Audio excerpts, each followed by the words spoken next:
Hello everyone, स्वागत है आपके अपने चैनल विक्टोरियस एकेडमी में, जिसमें आज हम लोग पॉलीमरेज चेन रिएक्शन की बात पढ़ेंगे। अच्छा, ये टॉपिक आपके बायोटेक्नोलॉजी में जो हम लोगों ने जीन ऑफ इंटरेस्ट को एगरोस जेल इलेक्ट्रोफोरेसिस से निकाल लिया था, उसी जीन ऑफ इंटरेस्ट को एम्पलीफाई करना है भाई। काफी कॉपीज बना लेंगे तब तो आगे काम करेंगे।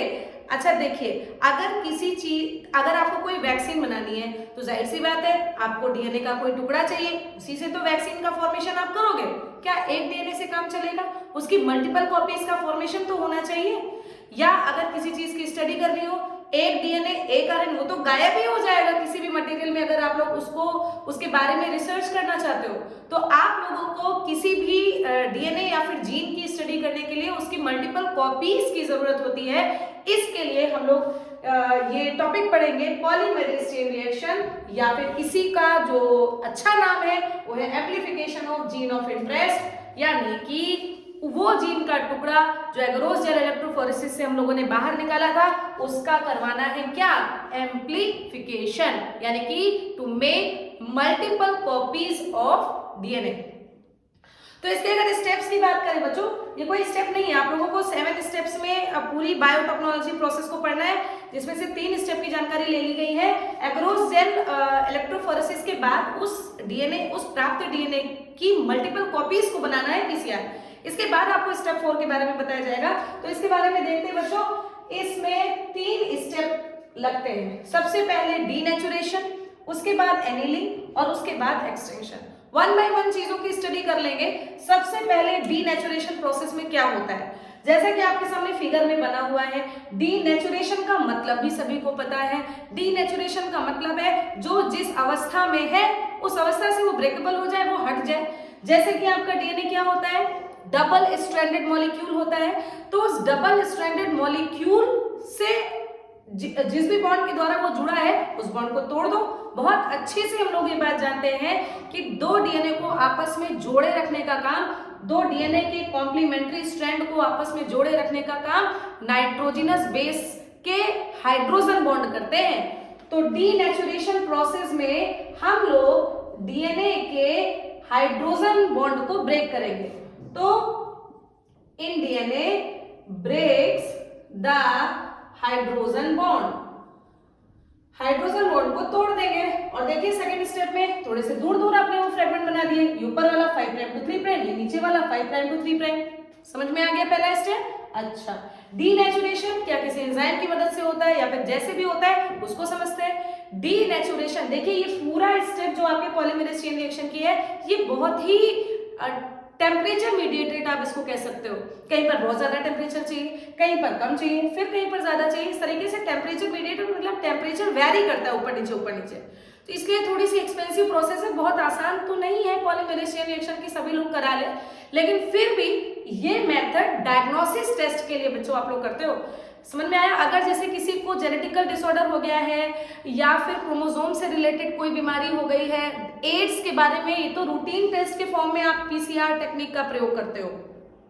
तो बहुत अच्छे से इस बात को समझ लेंगे कि डीनेचुरेशन प्रोसेस में जब हमने हाइड्रोजन बॉन्ड को ब्रेक किया तो बुक्स में लिखा हुआ, एनसीईआरटी में तो नहीं दिया है, हाई टेम्परेचर लिखा है, हाँ आपको बता दे रहे हैं 94 से 96 डिग्री सेल्सियस तक का टेम्परेचर का प्रयोग करके आप डीएनए के हाइड्रोजन बॉन्ड को ब्रेक कर सकते हो। समझ में आई ये बात? अच्छा, इसके बाद करवाना है एनीलिंग। एनीलिंग का मतलब होता है टू ज्वाइन, किसी चीज को ज्वाइन कराना। क्या ज्वाइन करा रहे हैं? तो हमारे यहाँ पर देखिए कुछ एक्स्ट्रा आपको लगा दिया गया है। ये क्या है? ये 2 सेट्स ऑफ आरएनए प्राइमर है। इनकी अगर बात लिखे तो यहीं पर लिख दे रहे हैं। ये क्या है बच्चों? ये है आपके आरएनए प्राइमर। प्राइमर से तो सभी लोग जानकारी मिलेंगे, जब पुताई उताई होती है तो उसमें प्राइमर का प्रयोग नहीं करते हैं क्या? पहले किसी चीज को सेट अप करने के लिए प्राइमर की जरूरत होती है। तो वैसे ही यहाँ पर डीएनए के स्ट्रैंड को बनाने के लिए आरएनए प्राइमर ले लिया हम लोगों ने। एक क्वेश्चन तुरंत दिमाग में आएगा, आरएनए प्राइमर आया कहां से? इस आरएनए प्राइमर क्या होते हैं? तो आपका आंसर होगा कि ये ओलिगोन्यूक्लियोटाइड्स मतलब कि ओलिगो वर्ड आप लोगों ने सैकराइड में पढ़ा होगा। ओलिगोसैकराइड क्या होते हैं? 10 से ज्यादा मॉलिक्यूल, 2 से 10 के बीच के जो मॉलिक्यूल होते हैं, 3 से 10 के बीच के मॉलिक्यूल जो होते हैं, देखिए single unit mono, double unit di, 3 से 10 ओलिगो, और 10 से ज्यादा कंटेनिंग यूनिट अगर मॉलिक्यूल है तो उसको पॉली टर्म के साथ आप लोग यूज करते हो, monosaccharide, disaccharide, oligosaccharide as well as polysaccharide. तो वैसे न्यूक्लियोटाइड के लिए भी यूज करते हो, mononucleotide, dinucleotide, oligonucleotide as well as polynucleotide. तो पॉलीन्यूक्लियोटाइड नहीं, यहाँ पर ऑलिगोन्यूक्लियोटाइड का प्रयोग किया गया। तो ये है क्या RNA primer? RNA primer is a oligonucleotide जिसे हम लोग लैब में सिंथेसाइज करते हैं। हम लोग अलग अलग आरएनए को लैब में सिंथेसाइज कर लेते हैं। तो आरएनए प्राइमर क्या है? स्मॉल न्यूक्लियोटाइड है which is synthesize in vitro. Lab में हम लोग इसको सिंथेसाइज कर लेते हैं। ये बात समझ में आ गई।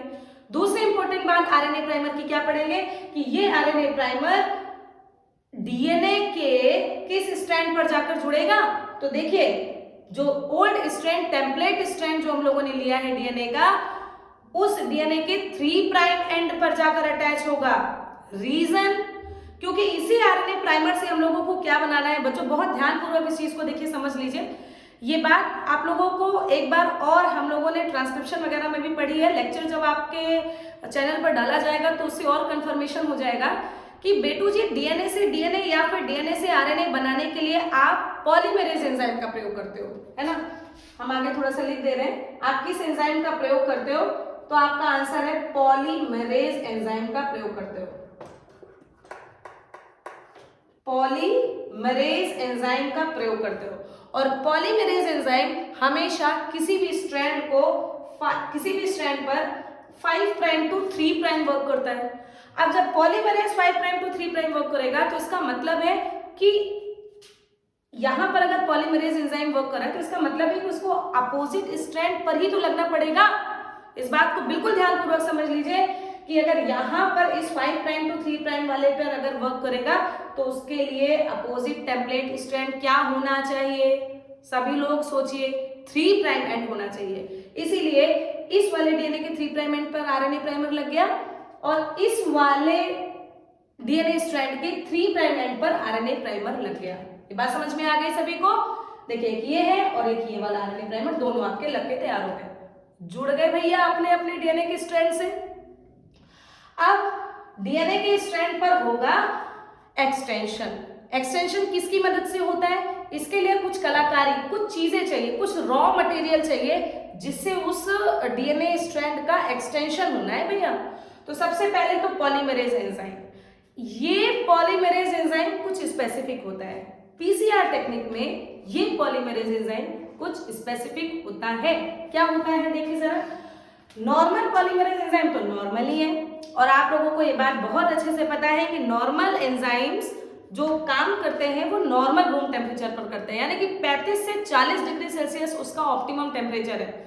और यहाँ आप टेम्परेचर देखिए कितना ले रहे हो, 94 टू 96 डिग्री सेल्सियस टेम्परेचर ले रहे हो। अब इतने ज्यादा टेम्परेचर पर नॉर्मल कोई एंजाइम तो वर्क नहीं करेगा। तो हम लोग ढूंढ के एक पॉलीमेरेज एंजाइम निकाल के लाए हैं जिसका नाम है टैक पॉलीमेरेज। समझ में आई बात? ये टैक पॉलीमेरेज किससे निकाला गया है?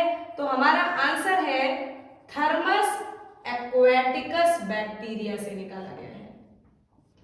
थर्मस एक्वेटिकस बैक्टीरिया से निकाला गया है।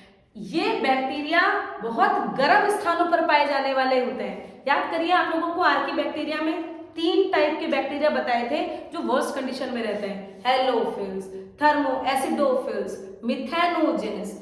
तो ये जो थर्मस एक्वेटिकस बैक्टीरिया है ये हॉट वेंट्स में, मतलब बहुत ही ज्यादा गर्म वाले स्थानों पर प्राप्त होते हैं। जाहिर सी बात है कि अगर गर्म वाले स्थान पर प्राप्त होंगे तो उनकी बॉडी की मेटाबॉलिक एक्टिव भी तो गर्मी में ही होगी, तो उसमें प्रेजेंट होने वाले एंजाइम भी तो उस टेम्परेचर को एडॉप्ट कर लिए होंगे, इसलिए वहां से एंजाइम को आइसोलेट करवाया जाता है और उस एंजाइम का नाम है टैक पॉलीमेरेज एंजाइम।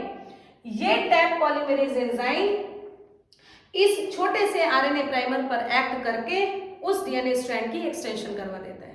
एक छोटा सा पॉइंट और, किसी बुक में आपके लिखा हुआ है रॉ मटेरियल, कोई अगर साइड बुक पढ़ेगा एनसीईआरटी के अलावा कोई अगर साइड बुक पढ़ेगा बच्चों तो उसमें लिखा हुआ है थोड़ा बहुत, मैंने 2-4 साइड बुक्स में भी देखा और भी जगह पर बड़े क्लासेस में तो 100% है पीसीआर में इस बात का इन्वॉल्वमेंट किया जाता है कि temperature, RNA primer, tag polymerase enzyme के साथ साथ एक और रॉ मटेरियल यूज होता है जिसका नाम है डीएनटीपी।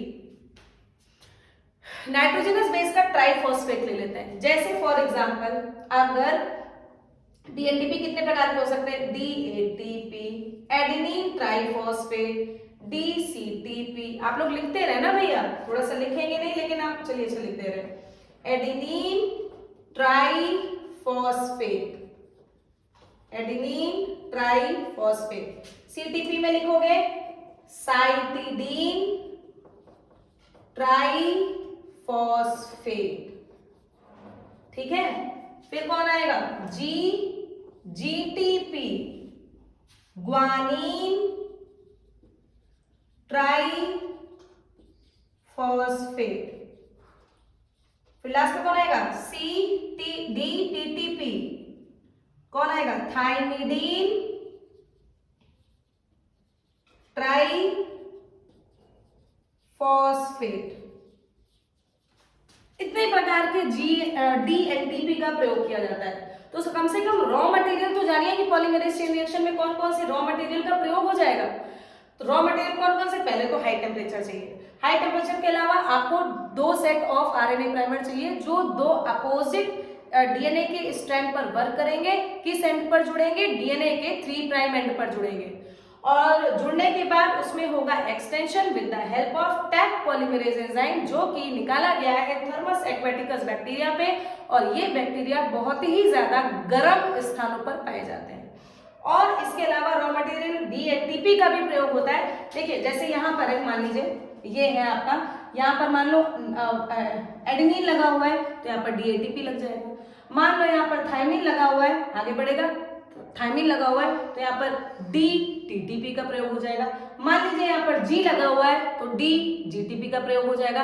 और with the help of tag polymerase इस आरएनए प्राइमर से पूरा का पूरा क्या बन जाएगा, आपका डीएनए का स्ट्रैंड बन जाएगा, जो कि आपके यहाँ पर नेक्स्ट फिगर में आपको बना के दिखा दिया गया है।